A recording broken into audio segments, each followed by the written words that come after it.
Un choc immense pour une Amérique profondément divisée. Je vous ramène hier, il était 18h11 à Butler, Pennsylvanie. Donald Trump parlait devant un rassemblement partisan.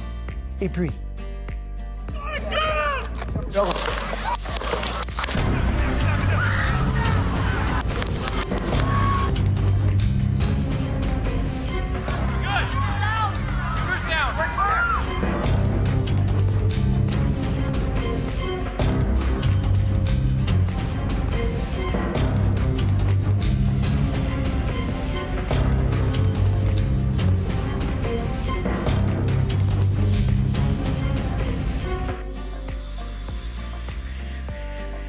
Des images, évidemment, qui ont fait le tour du monde, qui auront un impact sur cette campagne électorale. Mais d'abord, on doit mieux comprendre ce qui est arrivé hier. Pourquoi un homme a pu être à portée de tir d'un ancien président sur un toit?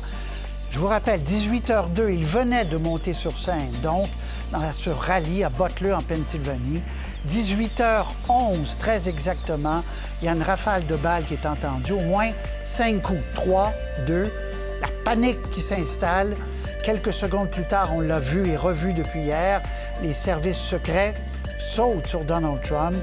Il se relève, poing en l'air, c'est la fameuse image que vous avez vue avec le drapeau américain derrière, le visage ensanglanté, et crie « Fight! Fight! » Il est évidemment évacué. Quelques témoins. I heard pop, pop. And I looked up, and there was a guy there, just a random guy. And I said, were those gunshots? And he goes, I don't know. And then I heard pop, pop. When I said that time span was only like 5 seconds, it was real quick. I didn't know if it was a guy randomly shooting people in the crowd. I just freaked. I just I have tears now. God has got him. He is God's man. And the angels were with him. We were praying for him. C'est d'ailleurs ce que Trump lui-même a écrit hier soir. Seul Dieu a pu me sauver, parce qu'il faut comprendre, c'est quelques centimètres, quelques millimètres même, qui auraient pu faire une tragique différence.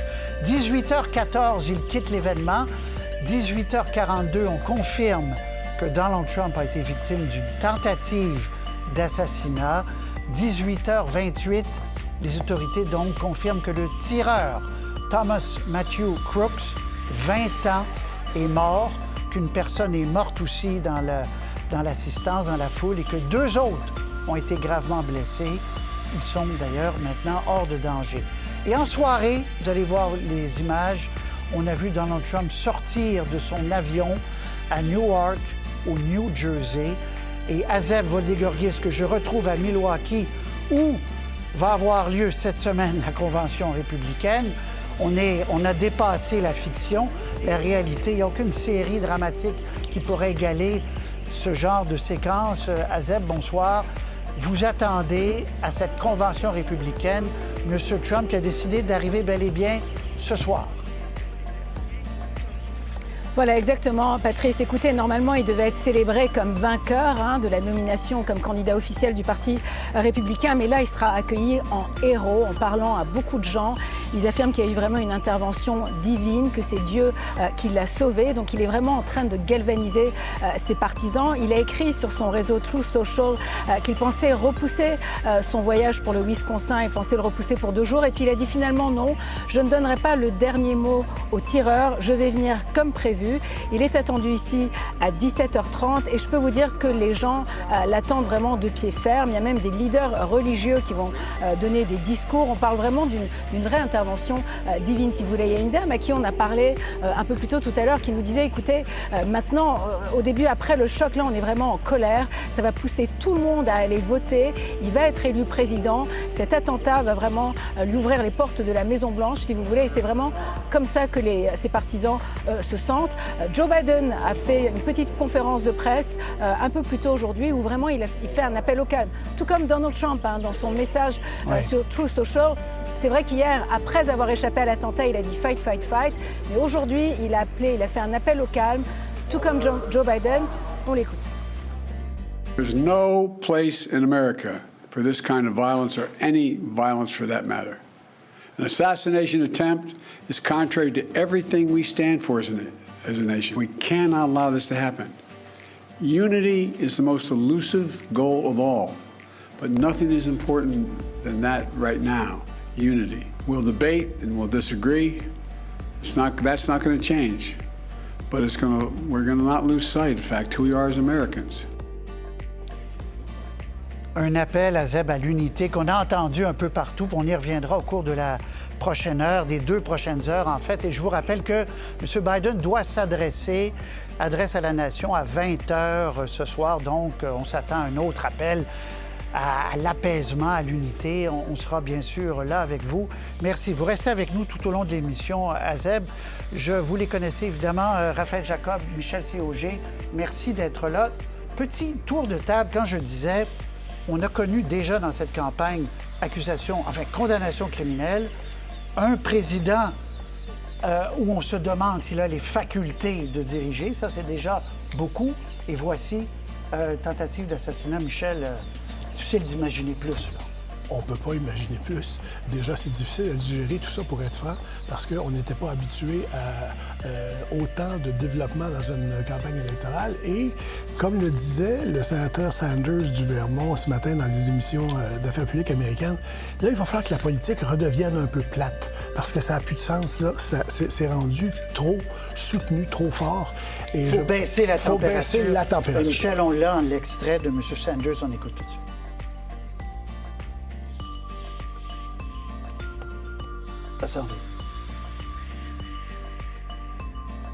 Est-ce qu'on a l'extrait? C'est pas grave, sinon on l'entend.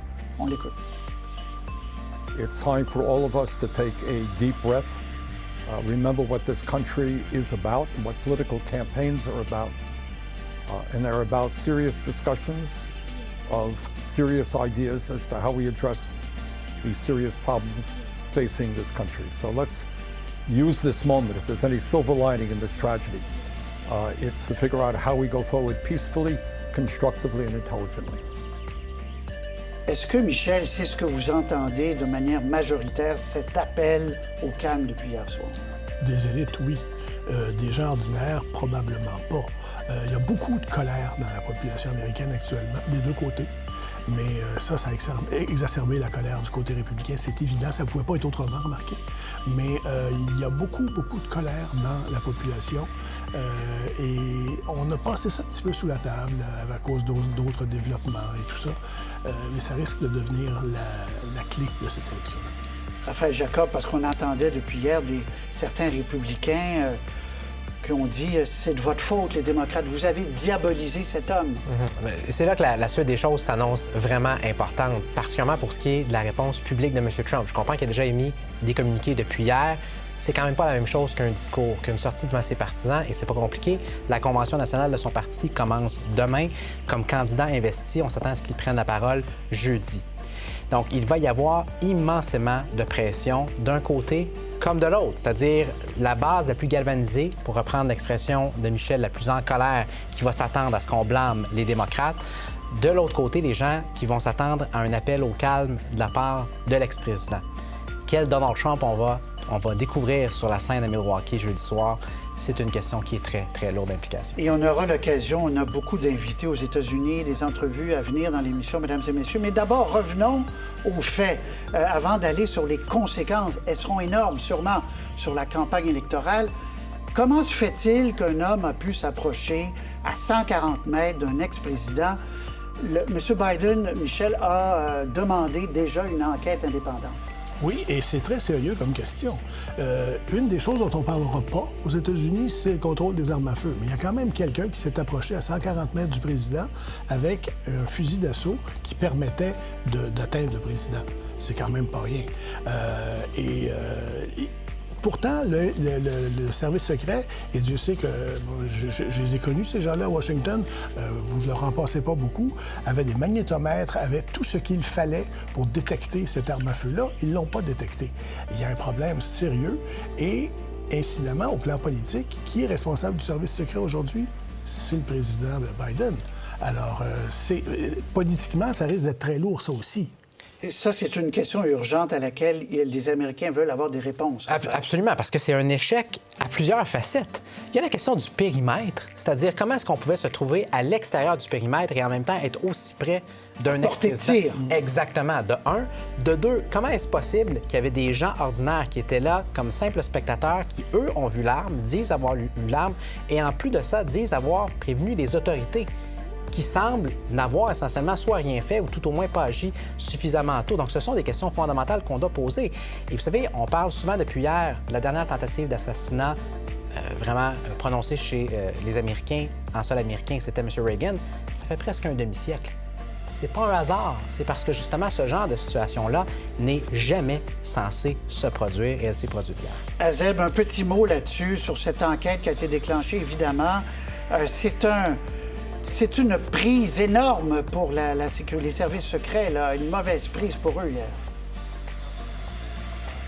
Oui, tout à fait. D'autant, je rebondis sur ce que Raphaël vient de dire, beaucoup de témoins ont dit qu'ils ont vraiment averti les services de sécurité sur place. Ça a pris quand même du temps avant que le tireur soit abattu. Et je peux vous dire qu'ici, à Milwaukee, là, quelques minutes après l'attentat, on a tout de suite vu vraiment une réaction ici du dispositif de sécurité qui est déjà extrêmement important. Là, il y a eu du renfort qui est venu et on parlait à un d'entre eux, il nous disait, écoutez, normalement je devais travailler beaucoup plus tard, mais là on nous a tous demandé de rentrer. Donc on sent vraiment qu'ils sont sur le qui-vive, parce qu'ici, quand même, il va y avoir 50 000 personnes. Là, il y a les délégués, il y a les participants, il y a les partisans, donc il va y avoir beaucoup de personnes. Donc, peut-être que cet attentat, si vous voulez, ça a un peu réveillé les gens aussi, d'une manière au niveau, sur le point de vue de sécurité, mais aussi politiquement. Là, il y a un examen de conscience que les Américains sont en train de faire. Est-ce qu'on est allé trop loin, là, dans les débats, dans les insultes?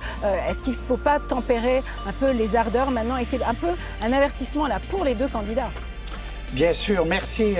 On vous retrouve dans quelques instants à cette convention qui sera hyper sécurisée. Il va sans dire. Charlotte Dumoulin, vous avez des images, des croquis de la scène du crime que les gens qui n'ont peut-être pas suivi ça hier avec autant de parcimonie, là, on va bien comprendre où était placé le tireur. Oui, parce que depuis hier, les médias américains ont décortiqué justement les lieux où a eu lieu ce crime. Regardez donc en Pennsylvanie, à environ une cinquantaine de kilomètres de Pittsburgh. Regardez de la vue aérienne du site. On se trouve sur un site agricole où se déroulait le rassemblement. Donald Trump était ici. Vous voyez le point rouge en train de faire une allocution devant une foule de partisans. Les tireurs d'élite surveillaient le périmètre de sécurité qui est cet encadré ici. Ils étaient donc à l'arrière, derrière Donald Trump au moment où il prononçait son discours. Mais regardez, pour une raison encore inconnue, vous avez cet homme, un tireur, qui lui a réussi à monter sur le toit d'un petit immeuble. À une distance de 130 mètres, il a réussi à avoir dans sa mire Donald Trump. Et regardez donc la scène après. Donald Trump qui se trouvait au milieu de ces trois estrades. Il a été, lui, évacué, mais ici, on voit une tache de sang dans cette estrade. C'est là qu'a été touché aussi un spectateur, possiblement l'homme donc de 50 ans qui a succombé par la suite à ses blessures, un père de famille, je le rappelle. Et vous voyez aussi dans l'estrade également ici, il y a eu 2 spectateurs qui ont été blessés, gravement blessés, nous dit-on, et ils ont été ensuite transportés dans un centre hospitalier. Rapidement, ces images ont également circulé sur les réseaux sociaux, dans les médias, où on voit le tireur sur le toit de l'immeuble, couché au sol, avec à côté de lui une arme à feu. Donc, le FBI qui continue depuis plusieurs heures maintenant son enquête. Ce qu'on sait maintenant, Patrice, de ce tireur, eh bien, on connaît maintenant son nom. Le FBI a réussi à l'identifier. Il s'agit de Thomas Matthew Crooks. Vous le voyez d'ailleurs sur cette photo de finissant. Il était âgé seulement de 20 ans. Il n'avait aucun antécédent criminel. Ce qu'on sait, c'est qu'il n'avait jamais, voté, mais il était inscrit à la liste électorale pour les Républicains pour les élections présidentielles du 5 novembre, donc celle qui s'en venait. Il avait toutefois, c'est ce que rapportent plusieurs médias, fait un don lorsqu'il avait 17 ans à des donateurs démocrates. Également, il avait avec lui donc un fusil semi-automatique de type AR-15. 2015. Ce qu'on nous dit aussi du côté des responsables de l'enquête, c'est que c'est souvent ce type d'arme qu'on retrouve lors des tueries de masse aux États-Unis. Une arme qu'avait achetée, semble-t-il, légalement son père. Alors voilà, l'enquête se poursuit. Les policiers ont donc érigé un vaste périmètre de sécurité autour de la résidence de ses parents qui se trouve à environ 1 heure des lieux du rassemblement d'hier. Et donc, on est en train de fouiller la résidence parentale familiale. On a retrouvé des engins explosifs à l'intérieur. On a aussi retrouvé 2 engins explosifs dans la voiture du tireur qui était pas très loin des lieux du rassemblement. Très bien, merci beaucoup. On va écouter tout de suite un extrait d'un témoin qui a vu, lui, l'homme sur le toit, qui a alerté les forces de l'ordre. On écoute et ensuite on parlera à un ancien garde du corps d'un premier ministre. 5 to 7 minutes of Trump speaking. I'm estimating here. I have no idea, you know. But we noticed the guy crawling, bear crawling up the roof of the building beside us, 50 feet away from us. Rifle. We could clearly see him with a rifle, absolutely. We're pointing at him. The police are down there running around on the ground. We're like, hey, man, there's a guy on the roof with a rifle. And the police were like, huh, what? You know, like they didn't know what was going on. Next thing you know, I'm thinking to myself, why is Trump still speaking? Why have they not pulled him off the stage? I'm standing there pointing at him for 2-3 minutes. Secret Service is looking at us from the top of the barn. I'm pointing at that roof, just standing there like this. And next thing you know, 5 shots ring out. Alors, le journaliste de la BBC qui était pantois devant ce que lui racontait ce témoin, il a dit, il y a un homme armé. Normand Desrochers, bonsoir, merci d'être là, ancien garde du corps de Jean Charest, entre autres ex-agent de la Sûreté du Québec. Quand vous entendez ça, votre première réaction, M. Desrochers? Bien, écoutez, on voit clairement qu'il y a eu un manque de communication dans la structure de protection de M. Trump. Le témoin semble crédible. Moi, c'est pas ma partie là, à gérer s'il est véridique ou non, là, mais il semble crédible et avec l'information qu'il y a là, il semble que la base qui assurait, les policiers qui assuraient le périmètre extérieur n'aient pas envoyé l'information aux gardes du corps, c'est-à-dire le périmètre rapproché de M. Trump. Depuis Kennedy, moi, j'étais sous l'impression peut-être naïve un peu que quand un président ou un ex-président parle dans un endroit public ouvert à l'extérieur, que les toits sont surveillés. Or, il y avait un toit non surveillé à portée de tir. Oui, je vous dirais qu'à voir le croquis des lieux, on peut se demander, c'est certain que l'enquête interne des Secret Service va nous le dire, mais il semble y avoir eu des failles dans la logistique de préparation, de pré-visite de M. Trump à cet endroit-là, puisque, effectivement, le building aurait dû, au moins, d'être sécurisé, au moins être surveillé. Et lorsqu'on s'aperçoit qu'il y avait beaucoup de gardes du corps rapprochés, mais quelles étaient les forces sur le terrain pour les périmètres légèrement plus extérieurs? Présentement, on ne le sait pas, mais il y a un manque en quelque part. Ça semble se définir de plus en plus avec les heures qui passent. Et le manque, c'est surtout avant, parce qu'une fois que les tirs se produisent, il y a un tireur d'élite qui a pu abattre le meurtrier. Et là, on le voit sur les images, on entoure très rapidement. Décrivez-moi la scène. On entoure. Comment vous avez vécu, là, comment vous avez compris la scène? Bien, écoutez, lorsqu'on voit que M. Trump se penche, évidemment, il y a déjà 2 gardes du corps qui sont en mouvement rapide. Là, il faut comprendre une chose, et c'est très important. Mettez-vous dans la peau d'un garde du corps qui ne sait pas exactement trop ce qui se passe, mais il va avoir à prendre la décision peut-être de sa vie, c'est-à-dire de sortir avec sa personnalité, alors que peut-être que dans sa tête, il se passe-tu quelque chose ou il se passe pas rien? Je vous dirais, ça, c'est pour un garde du corps, c'est des moments qui sont très intenses. La formation est là pour arriver à contrôler cette situation-là, mais il faut aussi y aller avec la personnalité comme telle. M. Trump est un battant, on le connaît comme ça. Lorsqu'il se relève, il n'est pas encore enclin à suivre ses hommes qui le protègent. Et il a comme le poing en l'air pour dire je suis toujours là, puis ils vont continuer à me battre. Mais les gardes du corps, il faut qu'ils le convainquent de suivre. De partir. Et c'est comme de partir, là, on s'en va. Puis je peux vous dire quelque chose comme garde du corps, c'est une décision là, qui est très, mais très difficile à prendre dans sa tête, même très bien préparée. Là. Vous avez vu la scène plusieurs fois sur le nombre d'agents qui sont sur place. Puis on voit ensuite l'équivalent chez nous des forces spéciales qui arrivent avec les pistolets. Qu'est-ce que vous pouvez nous dire?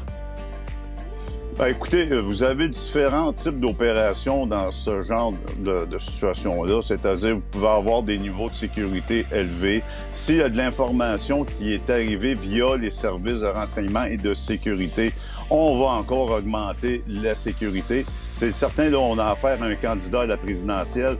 Comme on dit, les Secret Service, habituellement, ils font pas dans le petit, ils font même dans le assez gros événement. C'est certain que là, au nombre de gardes du corps qui sont autour, c'est pas vrai, il y avait de la sécurité. Maintenant, moi, ce que je comprends de ce que je vois jusqu'à l'embarquement dans le véhicule blindé, il y a comme un petit délai. On s'est massé autour de M. Trump. Je n'ai pas vu de bouclier balistique, par contre. C'est le genre de petites mallettes qui sont en Kevlar et qui servent à protéger d'autant le garde du corps que la personnalité. C'est intéressant. Là, on se sert de... Mais je peux voir aussi là, qu'il y a certains des agents, dont des agents féminins, qui semblent avoir des gilets pare-balles. Écoutez, c'est une situation rarissime dans l'histoire des Secret Service. Il va y avoir une enquête à l'interne qui va être très, mais très complète et surtout vraiment très difficile pour certains membres des Secret Service. Mais vous, qui êtes ancien garde du corps, entre autres de M. Charest, la faille, elle est avant. C'est pas pendant l'opération, on le voit bien, mais c'est avant d'avoir pu laisser quelqu'un sur un toit à proximité. C'est incompréhensible dans votre esprit. Oui, c'est ça. Lorsque vous faites des activités avec une personnalité comme ça, vous avez les précurseurs qui vont arriver des fois plusieurs jours d'avance, qui vont faire le tour, qui vont sécuriser. Et pour les Secret Service, ça va jusqu'à enlever les boîtes aux lettres, à souder les trous d'hommes.